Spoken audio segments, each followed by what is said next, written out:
하나님의 말씀 봅니다. 하나님의 말씀은 창세기 21장 22절에서 34절, 구약성경 27쪽입니다. 그때 아비멜렉과 그 군대장관 비굴이 아브라함에게 말하여 이르되, 내가 무슨 일을 하든지 하나님이 너와 함께 계시도다. 그런즉 너는 나와 내 아들과 내 손자에게 거짓되이 행하지 아니하기를 이제 여기서 하나님을 가리켜 맹세하라. 내가 내게 후대한 대로 너도 나와 내가 머무는 이 땅에 행할 것이니라. 아브라함이 이르되 내가 맹세하리라 하고, 아비멜렉의 종들이 아브라함의 우물을 빼앗은 일에 관하여 아브라함이 아비멜렉을 책망하매, 아비멜렉이 이르되 누가 그리하였는지 내가 알지 못하노라. 너도 내게 알리지 아니하였고 나도 듣지 못하였더니 오늘에야 들었노라. 아브라함이 양과 소를 가져다가 아비멜렉에게 주고 두 사람이 서로 언약을 세우니라. 아브라함이 7 암양 새끼를 따로 놓으니 아비멜렉이 아브라함에게 이르되 이 7 암양 새끼를 따로 놓음은 어찌미냐. 아브라함이 이르되 너는 내 손에서 이 암양 새끼 7을 받아 내가 이 우물을 판 증거를 삼으라 하고, 두 사람이 거기서 서로 맹세하였으므로 그곳을 브엘세바라 이름하였더라. 그들이 브엘세바에서 언약을 세우매 아비멜렉과 그 군대장관 비골은 떠나 블레셋 사람의 땅으로 돌아갔고, 아브라함은 브엘세바에 에셀나무를 심고 거기서 영원하신 하나님 여호와의 이름을 불렀으며 그거 블레셋 사람의 땅에서 여러 날을 지냈더라. 아멘.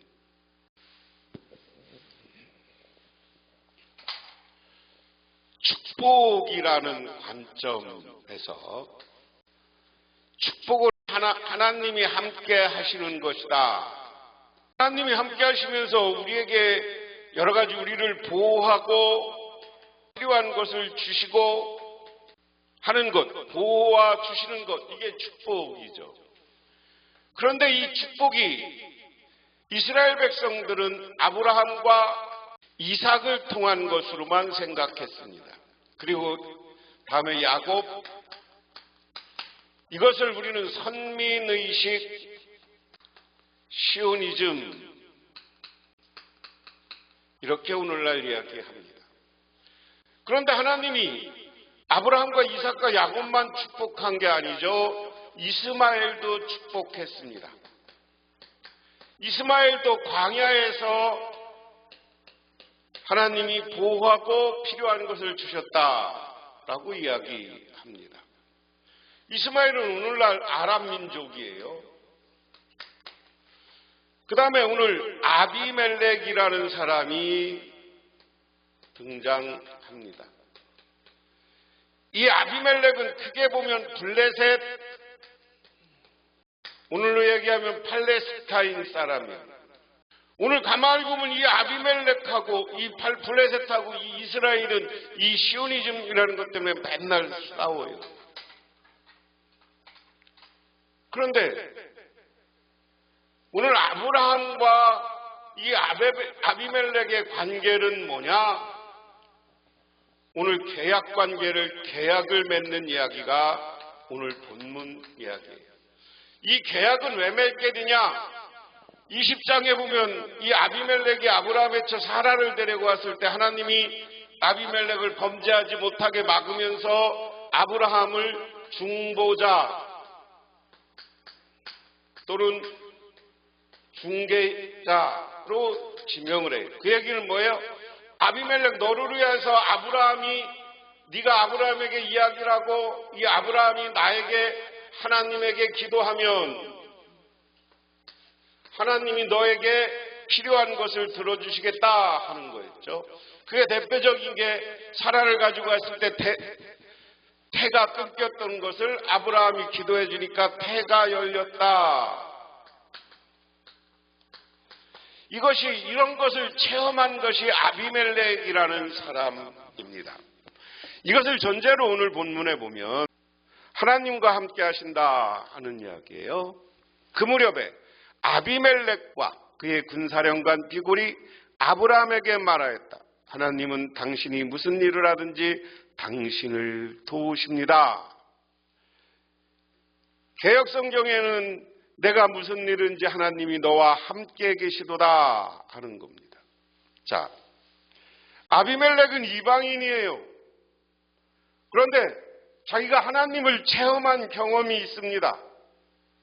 그래서 오늘 아브라함에게 나와서 첫 번째 이야기하는 게 하나님에 대한 고백입니다.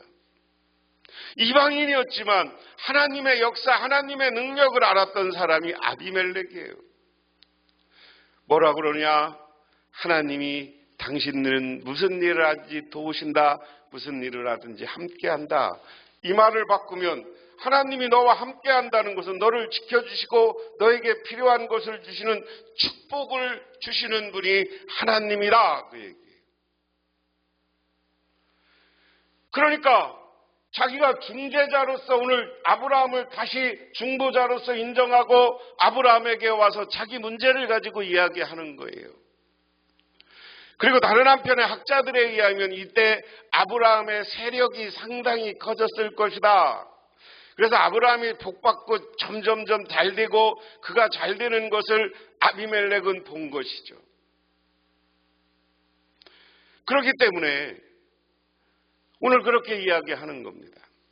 그러면서 23절에 이제 여기 하나님 앞에 당신이 나와 나의 아이들과 나의 자손을 속이지 않겠다고 맹세하십시오. 당신이 나그네살이 하는 우리 땅에 내가 당신에게 한 것처럼 당신도 나와 이 땅 사람에게 친절을 베풀어 주시기 바랍니다. 아브라함이 말하였다. 맹세합니다. 자, 아브라함과 오늘 이 계약을 상호하는 겁니다. 계약을 하는데 뭐라고 합니까? 당신이 나와 나의 아이들과 나의 자손들, 아브라함이 자손들을 속이지 않고 자손들과 아비멜렉의 자손들과 함께 하게 해달라. 그리고 자손들에게 서로 속이지 말고 좋은 관계를 맺자는 거예요. 이 좋은 관계는 아브라함을 통해서 축복받겠다는 이야기예요. 그 다음에 내가 너한테 친절을 베풀었다. 너 갈 곳이 없을 때 나도 너에게 친절을 베풀었으니까 너도 우리 후손들에게 너와 너 후손 친절을 베풀라. 이건 뭡니까? 평화입니다. 오늘 아브라함과 아비멜렉의 계약은 하나님의 축복과 하나님의 평화로 공존하자는 얘기예요. 이것에 대한 맹세입니다. 그런데 이게 후세에 와서 선민의식 시오니즘으로 왜곡되면서 지금 이 블레셋 아브라함은 팍 터지게 지금까지 싸워 있는데 다시 오늘 계약서를 읽고 오늘 이스라엘과 저 팔레스타인 하마스 이런 사람들이 새롭게 오늘 서로 친절하고 평화와 서로 축복으로 해서 서로 기도해주는 관계를 맺자, 서로 맹세하자, 이 관계로 돌아가야 세계의 평화가 오는 거예요. 그 다음에 아브라함과 아비멜렉의 언약, 이렇게 말하고 나서 아브라함은 아비멜렉 종들이 우물을 빼앗은 것을 아비멜렉에게 항의했다. 그러나 아비멜렉은 이렇게 말했다. 누가 그 일을 저질렀는지 나는 모릅니다. 당신도 그런 말을 여태까지 나에게 하지 않았습니다. 나는 그 일을 겨우 오늘에서 알았습니다. 아브라함이 양과 소를 끌고 와서 아비멜렉에 주고 두 사람이 서로 언약을 맺었다. 자, 아비멜렉의 부탁이고요. 아브라함은 오늘 무슨 부탁을 하는 겁니까? 야, 중요한 게 우물이에요. 네 종들이 내 우물을 빼앗는데 우물을 빼앗지 마라. 이건 뭡니까? 사실은 서로 침범하지 말라는 거예요. 침략하지 마라. 서로 뺏고 뺏는 거 하지 말자. 그 이야기예요. 그러니까 야, 니네 종들이 와서 내 거 뺏어갔어, 우물을. 왜? 이스라엘은 내가 여러 번 강조했지만 유목민이기 때문에 우물이 중요한 거예요. 이삭은 계속 우물을 파면서 옮겨 다녔어요. 아브라함에게도 우물이 중요했어요. 우물이 재산입니다. 그런데 이 우물을 빼앗아 갔다. 그러니까 너 그런 거 하지 마라. 서로 침략하지 말고 오늘 계약은 그 계약입니다. 그래서 우리는 서로 침략하지 않기로 오늘 서로 언약을 세우는 거예요. 양사고를 끌고 와서. 그 다음에 아브라함이 양떼에서 암양 새끼 7을 따라 떼놓으니 아비멜렉이 아브라함에 물었다. 암양 7마리를 따라 떼놓은 까닭은 무엇입니까? 아브라함이 대답하였다. 이 우물을 파놓은 증거로 이 새끼 암양 7을 드리려고 합니다. 그리고 두 사람은 여기서 이렇게 맹세함으로 부엘세바라 한다. 아브라함과 아비멜렉이 부엘세바의 언약을 세운 다음 아비멜렉과 그의 군사령관 비굴은 블레셋 땅으로 돌아갔다. 아브라함은 블레셋에서 에셀나무를 심고 거기에서 영생하시는 주 하나님 이름을 부르며 예배를 드렸다. 아브라함은 오랫동안 블레셋 족속의 땅에 머물렀다. 아비멜렉과 아브라함이 만나는 곳이 이쪽, 아브라함은 이쪽 헤브론 쪽에서 살다가 어려우니까 부엘세바로 내려왔습니다. 그랄 평야가 있는 곳으로 내려왔어요. 여기 부엘세바라는 곳에서 오늘 언약을 맺었다. 그러니까 사해 남쪽에, 유대 광야 남쪽에 있는 곳입니다.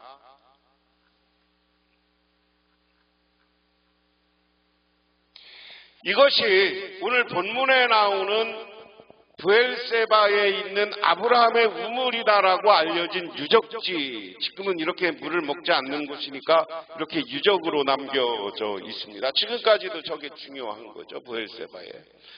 그리고 이게 부엘세바 지역에 있는 지금 도시, 소도시의 발굴 현장입니다. 이것도 마찬가지고요. 자, 여기 보면 광야에 보면 이렇게 광야에 풀들이 많아요. 그냥 광야이기도 하지만 여기 나무도 있고 살만한 곳입니다. 우물이 있으면 이 물에서 나무들을 키우고 살았다. 그래서 아브라함이 이 부엘세바라는 곳에 정착하여서 살았다 하는 겁니다. 아비멜렉은 아브라함을 만나러 나옵니다. 다시 합니다. 아비멜렉은 아브라함을 다시 만나러 나옵니다. 여기에서 눈에 띄는 것은 아비멜렉이 혼자 나오지 않고 군대 장관을 대동하여 아브라함을 만났다는 점입니다. 그는 왕이고 아브라함은 거류민이 아닌가. 그럼에도 불구하고 그가 더 이상 아브라함을 함부로 대할 수 없었음을 보여주고 있습니다. 믿음을 강조하는 히브리서 11장은 구약 성경의 인물에 대해 세상이 감당할 수 없는 사람들이라고 말합니다. 만약 아브라함을 세상이 감당할 수 없는 사람 중 하나로 꼽는다면 이는 아브라함의 지위를 두고 할 수 있는 표현이 결코 아닙니다. 아비멜렉은 아브라함에게서 내가 무슨 일을 하든지 하나님이 너와 함께 계시도다라고 말했습니다. 아비멜렉은 무엇을 보고 하나님이 아브라함과 함께 한다는 사실을 알았을까? 이방인도 알아볼 정도로 아브라함에게 명확히 보여졌던 것은 무엇일까? 오늘 본문은 그 답을 명시적으로 제시하지는 않습니다. 아비멜렉은 아브라함에 비해 남부러울 것 없는 위치에 있었지만 아브라함이 너와 함께 하나님이 너와 함께 계시도다라는 표현에서 아브라함이 아비멜렉의 부러움을 사기에 충분했음을 알 수 있습니다. 무엇보다 성경은 이방 땅에 거하는 인생이라고 할지라도 하나님이 그와 함께 하셨음을 이방인의 목소리를 통해 천명합니다. 하나님은 이방 땅으로 여정을 떠나는 족장들에게 반복하여 선언하십니다. 내가 어디로 가든지 너를 지키며 28장 15절 하나님이 함께 하시면 이방인이 고백하는데 하나님을 따르는 자들이 침묵해서는 안 됩니다. 하나님의 백성은 자신의 삶을 통해 하나님의 영광이 드러나기를 사모해야 된다. 하나님이 너와 함께 하신다. 이방이었던 아비멜렉이 아브라함을 보고 느끼는 거예요. 하나님은 하나님의 백성을 그냥 놓아두지 않습니다. 위기와 고난의 자리에서 붙잡아 주시고 우리에게 필요한 것을 주시는 분이 하나님이십니다. 우리 교회가 지금 새로운 길을 걸어갈 때 하나님이 우리와 함께해서 우리의 앞날을 밝게 하시고 우리의 미래를 빛나게 하실 줄 믿으시기 바랍니다. 여러분의 인생도 하나님이 함께 하셔서 하나님의 놀라운 은혜와 축복으로 가득 채워지고 이 땅에서 승리하는 삶을 사시기를 주님의 이름으로 축원합니다. 기도하겠습니다. 하나님 고맙습니다. 오늘 브에세바에서 아비멜렉이라는 사람을 통해서 아브라함이 축복받는 것을 보고 너는 하나님이 함께 하신다는 고백을 이방인이 하게 하였습니다. 하나님, 우리들을 축복하셔서 너와 하나님이 정말로 함께 한다는 고백을 우리와 많은 사람들 입을 통해서 받아서 하나님께 영광 돌리는 우리의 인생이 되게 하옵소서. 예수님 이름 받들어 기도드리옵나이다. 아멘.